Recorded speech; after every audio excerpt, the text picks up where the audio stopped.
Sir Japan లో ఒక భారీ సునామీ రాబోతుంది. ఈ సునామీ కారణంగా అసలు జపానే లేకుండా పోతుంది అని గతంలో బాబా వంగ, న్యూ బాబా వంగ అని ఒక జ్యోతిష్యురాలు చెప్పిన జ్యోతిష్యం పైన ఇప్పుడు జపాన్ మొత్తంగా కూడా ఆ టెన్షన్, ఆందోళన అయితే నెలకొంది సార్. అంటే అంతకుముందు తను చెప్పిన మొత్తం కూడా జరిగాయి. ఇప్పుడు ఇది కూడా జరగబోతుందేమో, జపాన్ మొత్తం కూడా నాశనమే కాబోతుందేమో అని చెప్పేసి ఒక టెన్షన్ వాతావరణం అయితే అక్కడ నెలకొంది. అసలు ఎవరి బాబా వంగ మరి ఎంతకుముందు ఏం జ్యోతిష్యం చెప్పింది, మరి ఇప్పుడు ఇది వాటిల్లే అవకాశం ఏమన్నా ఉందా? ఒకవేళ సునామీ వచ్చి జపాన్ నాశనం అయితే మిగతా దేశాల మీద ఎటువంటి ప్రభావాన్ని చూపించే అవకాశం ఉంది సార్? మనకి ఏంటంటే ప్రపంచవ్యాప్తంగా కొంతమంది రాబోయే ఫ్యూచర్ గురించి, ప్రమాదాల గురించి, మార్పుల గురించి చెప్తున్న ఏవి ప్రపంచవ్యాప్తంగా పాపులర్ గా ఉన్నాయి. వీటిలో ఫ్రెంచ్ 16th సెంచరీకి సంబంధించి నోస్ట్రాడామస్ సాక్ష్యం అనేది ప్రిడిక్షన్ అనేది వెరీ పాపులర్. దాని తర్వాత ద సింప్సన్స్ అనే ఒక టీవీ ఎపిసోడ్స్, దాంట్లో కూడా చాలా ప్రిడిక్ట్ చేశారు. ముఖ్యంగా 9/11 ఇలాంటివన్నీ ప్రిడిక్ట్ చేశారు. అవి కరెక్ట్ అయినాయని ఒక ఇది ఉంది. అలాగే బాబా వంగ అని ఒక బ్లైండ్ ఉమెన్ అన్నమాట, బల్గేరియా. ఆవిడ చాలా విషయాలు ముందే చెప్పేసింది. 9/11 చెప్పింది, తర్వాత ప్రిన్స్ డయానా చనిపోయి చెప్పింది, కరోనా చెప్పింది. ఇవన్నీ బాబా వంగ అనే ఆవిడికి చెబుతారనమాట. ఇప్పుడు జపాన్ లో ఒక బాబా వంగ, ఆమె పేరు యాక్చువల్ గా రయో తట్సుకి, 70 ఏళ్ళు ఆమెకి. ఆమె వచ్చి మాంగా ఆర్టిస్ట్ అంటారు. మాంగా ఆర్టిస్ట్ అంటే కామిక్స్ వేస్తారు కదా, బొమ్మలు, కామిక్స్ ద్వారా కథ చెప్పడాన్ని మాంగా ఆర్టిస్ట్ అంటారు. ఆమె మాంగా ఆర్టిస్ట్ బేసిక్ గా. అయితే ఇప్పుడు ఆమె 1999లో ద ఫ్యూచర్ ఐసా అనే ఒక బుక్ రాసింది. ఆ బుక్ లో ఏంటంటే తనకు డ్రీమ్స్ వస్తున్నాయని ఆ డ్రీమ్స్ ని బొమ్మల రూపంలో ఆమె వేసింది అన్నమాట.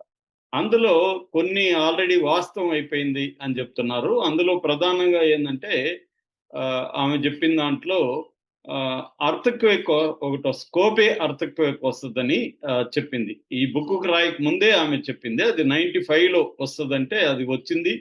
6,000 మంది చనిపోయినారు జపాన్ లో ఆ భూకంపంలో.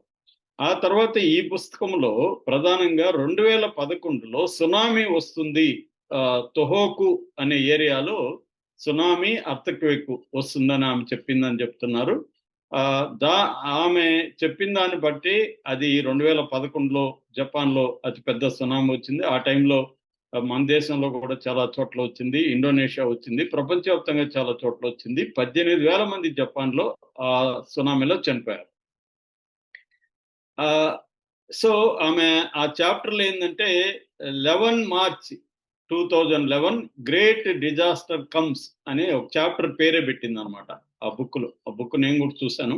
ఆ బుక్ లో ఏముందంటే చాప్టర్ 11లో మార్చి 2011 గ్రేట్ డిజాస్టర్ కమ్స్ అని చెప్పి, సునామీ ఎక్కడ వస్తుంది అని చెప్పలేదు, గ్రేట్ డిజాస్టర్ కమ్స్ అని చెప్పింది. మార్చి కాదు కానీ మొత్తానికి 2011లో ఆ సునామీ వచ్చింది. ఆ బుక్ లోనే ఇంకొకటి ఉంది. అదేంటంటే 2019లో ఒక ప్రపంచవ్యాప్తంగా వైరస్ వస్తుంది అని చెప్పింది. 2020లో ప్రపంచవ్యాప్తంగా వైరస్ వస్తుందని చెప్పింది. అలాగే మనకు తెలుసు వైరస్ COVID-19 వచ్చింది 2021లో. లక్షల మంది చనిపోయారు. ఇప్పుడు అదే బుక్ లో ఇంకొక మాట ఉంది. అదేంటంటే జూలై 5న భయంకరమైన సునామీ వస్తుంది. అది టైం కూడా చెప్పింది, 4 గంటల 5 నిమిషాలు, 4 గంటల 18 నిమిషాలు అనమాట. మార్నింగ్, అర్లీ మార్నింగ్ 4 గంటల 18 నిమిషాలకి సునామీ రాబోతుంది. మౌంట్ షినోమోన్ ఇన్ కయోసి వాల్కోనిక్ ఎరప్షన్ జరుగుతుందని, అండర్ వాటర్ రప్చర్ జరుగుతుందని, సముద్రంలో అండర్ వాటర్ రప్చర్ జరుగుతుంది, సముద్రంలోనే వాల్కోనిక్ ఎరప్షన్ జరిగి సునామీ వచ్చి 1,000 మంది చనిపోబోతున్నారు లేదా లక్షల మంది చనిపోబోతున్నారు అనేది ఇప్పుడు వార్త. ఇదేంటంటే ఇది నిజమవుతుందని భయపడుతున్నారు జపాన్ లో. ఎందుకంటే జూన్ 21 నుంచి అక్కడ వరుసగా, అంటే 2 వారాల నుంచి టుకారో దీవుల్లో వరుసగా మన భూకంపాలు వస్తున్నాయన్నమాట. ఇప్పుడు దాదాపు 900 పైన భూకంపాలు వచ్చాయంట ఇది 2 వారాల్లో. సో ఇప్పుడు అది రోజు పెరుగుతూ వస్తుంది. రెక్టర్ స్కేల్ మీద 5.5 ఉంది అనమాట నిన్నటికి. సో మొత్తం 12 దీవుల్లో ఇది వ్యాపిస్తుంది. సో జపాన్కి ఫిలిప్పైన్స్కి నడుమ ఉన్న ఈ ప్రాంతంలో ఈమె చెప్పింది జరగబోతుందని చెప్తున్నారు. దీనివల్ల ఏంటంటే జపాను, తైవాను, ఇండోనేషియా, ఫిలిప్పైన్స్, ఎన్ మెరియానా ఐలాండ్స్ వీటిల్లో సునామీలు వస్తుంది అనేది ఆమె జోషం అనమాట. సో ఇప్పుడు ఏంటంటే ప్రపంచవ్యాప్తంగా భయపడిపోతున్నారు. జపాన్కి ఆల్రెడీ టూరిజం సంబంధించి ప్లాన్ చేసుకున్న వాళ్ళందరూ క్యాన్సిల్ చేసుకుంటారు. ఎక్కువగా చైనా నుంచి, సౌత్ కొరియా నుంచి, తైవాన్ నుంచి, హాంకాంగ్ నుంచి ఎక్కువగా జపాన్కి ట్రావెలర్స్ వస్తుంటారు. వీళ్ళు 50% ఇప్పుడు టూరిజం డౌన్ అయిపోయింది. 83% టికెట్లు క్యాన్సిల్ చేసుకున్నారు. ఇది వస్తుందేమని నమ్ముతున్నారన్నమాట. ఎందుకంటే ప్రపంచవ్యాప్తంగా ఇది వైరల్ అయిపోయింది. జపాన్‌లో భూకంపం వస్తుంది. ఈ లేడీ న్యూ బాబా వంగ ఈమె పేరు. న్యూ బాబా వంగ చెప్పింది అని చెప్తున్నారు. సో దీనివల్ల ఇప్పుడు అందరూ భయపడే పరిస్థితి అయితే ఉంది. అయితే ఇక్కడ జపాన్ మెటీరియలాజికల్ ఏజెన్సీ జేఎంఏ అంటారు. ఇదైతే కొట్టిపారేసింది. ఇవేమి లేవు. ఆమె గతంలో కూడా జనరల్‌గా చెప్పింది. అది ఎవరైనా చెప్తారు. ఎక్కడో చోట ప్రపంచంలో వచ్చినప్పుడు ఇది నేను చెప్పిందని అంటారు అని కొట్టిపారేస్తుంది. అట్లాగే అమెరికాకు సంబంధించి జియోలాజికల్ సర్వే యుఎస్జిఎస్ అంటారు. ఈ జియోలాజికల్ సర్వే ప్రపంచవ్యాప్తంగా వచ్చే భూకంపాలని, సునామీల గురించి హెచ్చరిస్తూ ఉంటది. అది కూడా కొట్టిపారేసింది. అట్లాంటిది ఏమీ రాదు జపాన్‌లో అనేసి. అట్లాగే ఈ ఇండియన్ మెటీరియలాజికల్ డిపార్ట్మెంట్ ఐఎండి అంటారు. మన ఇండియాలో ఉంది. ఇది కూడా ప్రపంచవ్యాప్తంగా జరగబోయే వాటిని వాతావరణ పరంగా మార్పుల్ని ఎప్పటికప్పుడు చెప్తుంటది. ఈ సంస్థ కూడా ఈ జోస్యాన్ని కొట్టిపారేసింది. కాకపోతే జపాన్‌లో మాత్రం ఆల్రెడీ ఒకవైపున భూకంపాలు 900 భూకంపాలు వచ్చాయి ఈ 2 వారాల్లో. మరోవైపు మౌంట్ షియామాక్ అనేది దాంట్లో నుంచి వాల్కనో కూడా మొదలైందనమాట ఈ 1 వీక్ లోపల.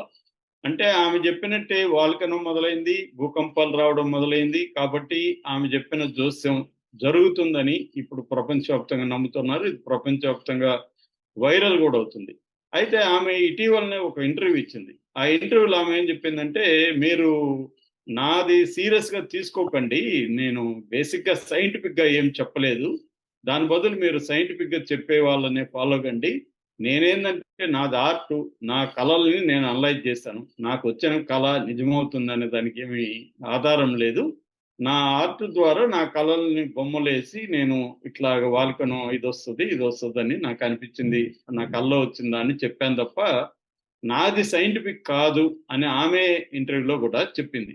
అంటే బేసిక్‌గా ఏందంటే ఇలాంటి వాటి వల్ల భయాందోళనలు, ఎకనామీ డౌన్ అయిపోవడం, టూరిజం పడిపోవడం జరుగుతుంది బేసిక్‌గా. రెండోదేందంటే జరిగిపోయినాక పలానోళ్ళు చెప్పేశారు ముందే అన్న పుకార్లు క్రియేట్ చేస్తాయి. ఇప్పుడు మనకు కూడా బ్రహ్మం గారు చెప్పారంట, ఆల్రెడీ చెప్పారంట అని అది ఎవడు చూసినోడు దానికి ప్రూఫ్ ఉండదు, ఏముండదు.